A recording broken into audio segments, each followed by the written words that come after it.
Hi guys, so welcome back to our YouTube channel, RFS Mix TV, no? Bagong name natin, ito yung dating Amazing Shift TV. Guys, ngayon ay nandito tayo sa isla namin, no? Ay dito tayo sa yan. Relax din, ligo.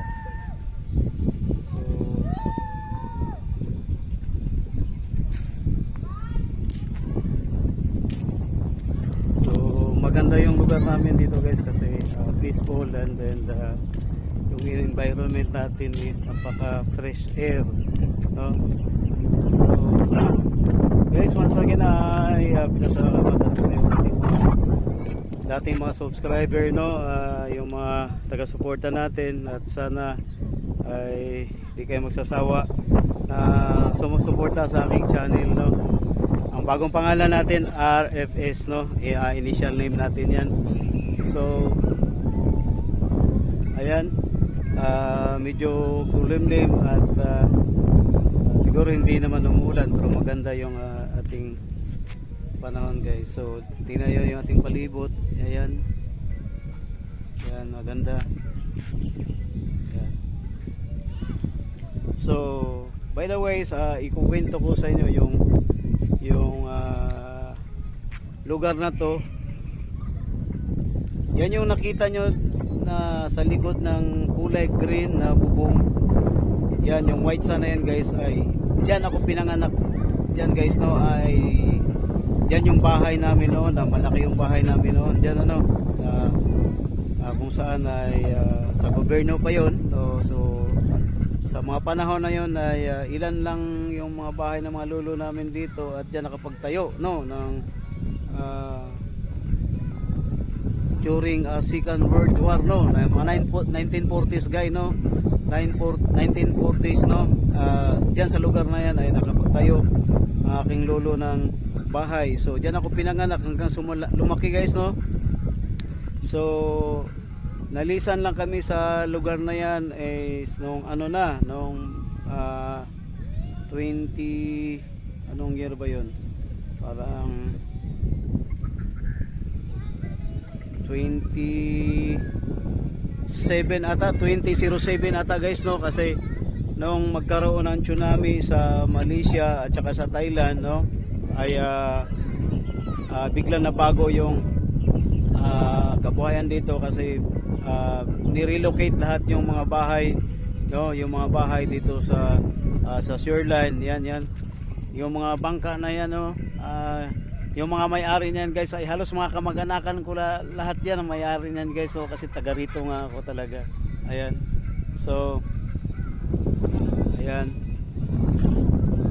Kaya tapos nung nirelocate lahat at iniba lahat yung mga bahay, ay ayun, nagiging halos resort na. And then pakita ko noon sa inyo, yun yung mahabang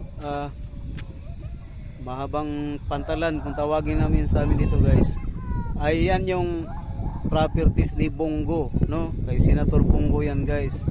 And then yung katabi naman yan ay kay Pulong Duterte, no, sila yung may-ari niyan, no. Kaya may access yan sila dito sa aming lugar dito sa Samal Island, no, sa Island Garden City of Samal, kasi may property sila.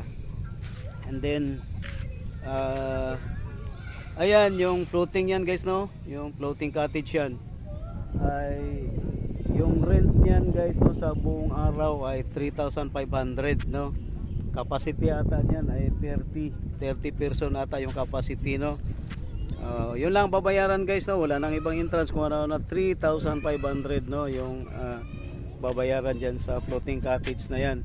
At dadalhin yan doon sa gitna, no. Pero yung gitna na yan guys, yung makikita nyo na may ibang floating cottage din dyan, is mababaw lang yan kasi bahura po yan guys, no. So mababaw lang yan. So from here up to there is pwede natin lalangoyin kasi malapit lang yan. Kami nilalangoy lang namin yan guys, no. Pag galing dito papunta doon, yung kapanahonan namin dito nung kabataan namin ay habi na kapag ganito walang pasok, no, ay namamana kami guys, no, kasi marami sagana sa isda dyan. So yun guys no ang kwento natin. At magmula nung nagiging city yung lugar namin, no, nagiging Island Garden City of Samal.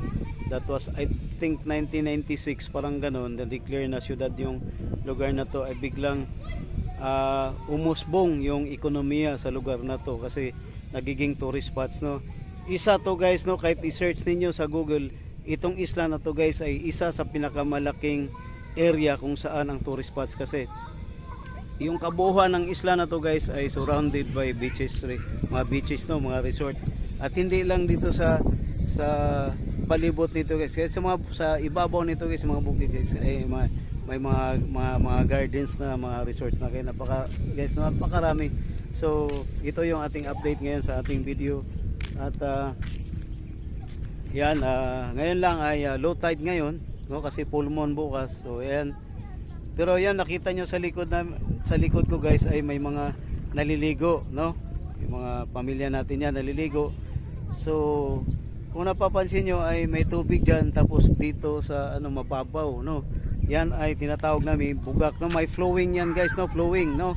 May yan, may anong tawag niyan? Basta nag-flow, no? Yung tubig galing sa ilalim na fresh water yan guys, no? Fresh water yan, no, bukal.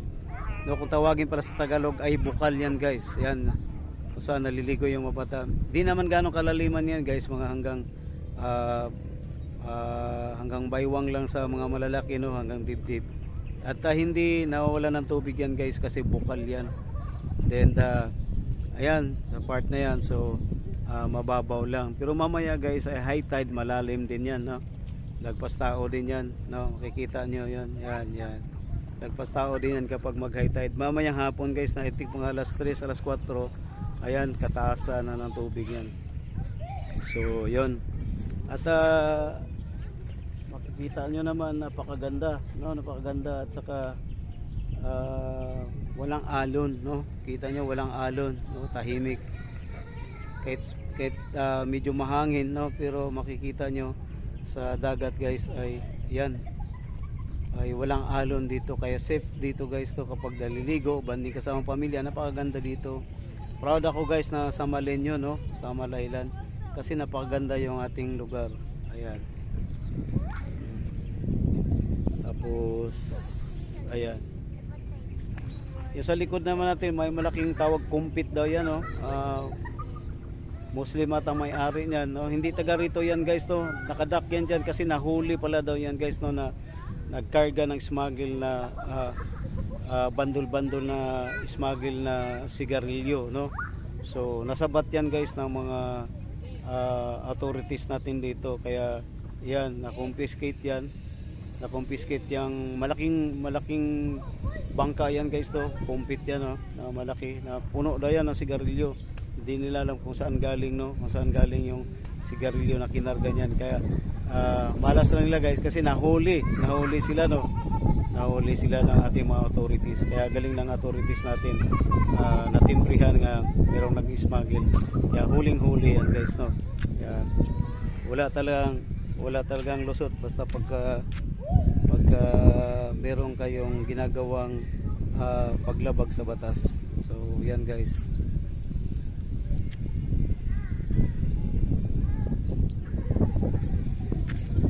Yan. So tirik na naman yung araw guys. So ang sarap maligo dito, no? Ako man ay halos yan ay sunog na. Kita mo yung ating balat guys ay mayroong dalawang kulay, no? May brown at saka yan.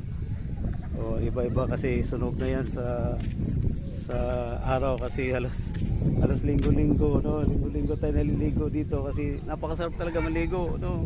Ganda ng tubig, malinis, and then yun, talagang maganda. Ayan guys, so.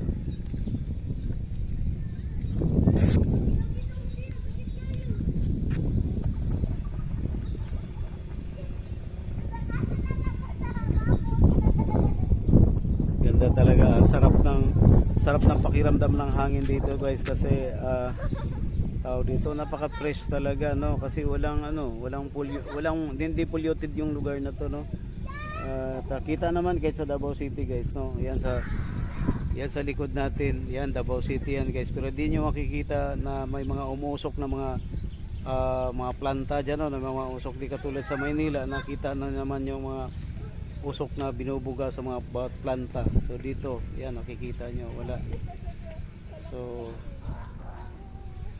napaka fresh, no, napaka ano tawag dito. Yan, ang ganda. So ayan.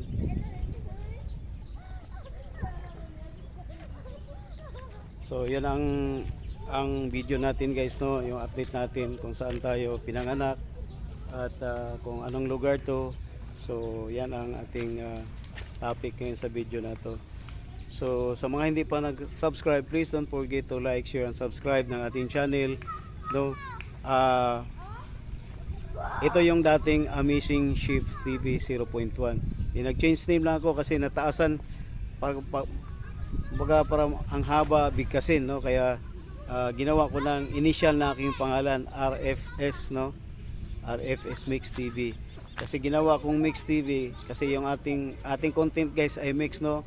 Kapag nasa barko tayo ay ang ating content ay mostly nasa kusina araw-araw sa pagluluto.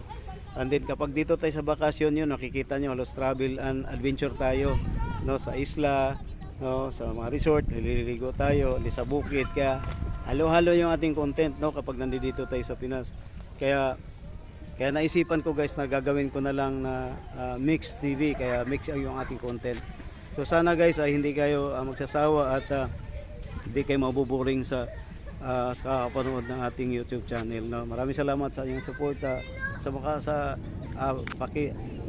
po yung maglalambing lang po sa inyo sa mga hindi pa naka-subscribe. Paki-click na lang po ng isang pitik yung ating subscribe at saka yung bell button natin para update tayo sa ating mga video na ating ina-upload. So yun guys, maraming salamat sa walang sawang pagsuporta at sa pag-follow nyo sa aking channel.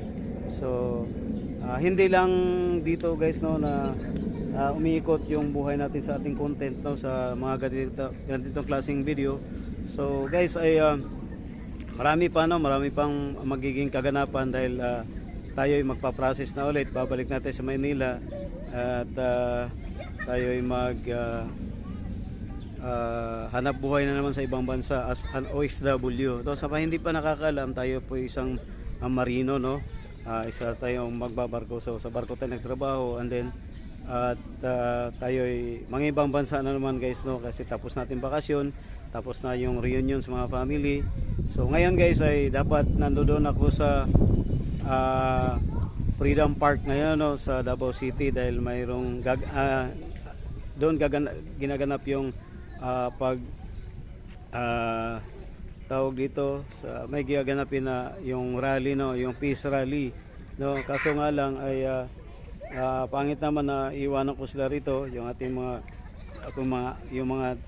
tita ko, tito ko, pamilya ko nandito, no, yan nandoon kasama ko. Ay pangit naman kung aalis ako, iwanan ko sila. So sayang guys dahil nandoon sana ako ngayon, sa makapag-live sana ako doon, pero mas priority ko yung pamilya natin, no. So siguro mamaya kung makahabol tayo, update na lang ako kung anong kaganapan. So malalaman to. So ito guys yung ating ngayon. So maraming salamat sa lahat at sa inyong suporta. At hanggang dito na lang guys. Huwag niyo kalimutan RFS Mix TV. Hanggang dito na lang. Bye-bye.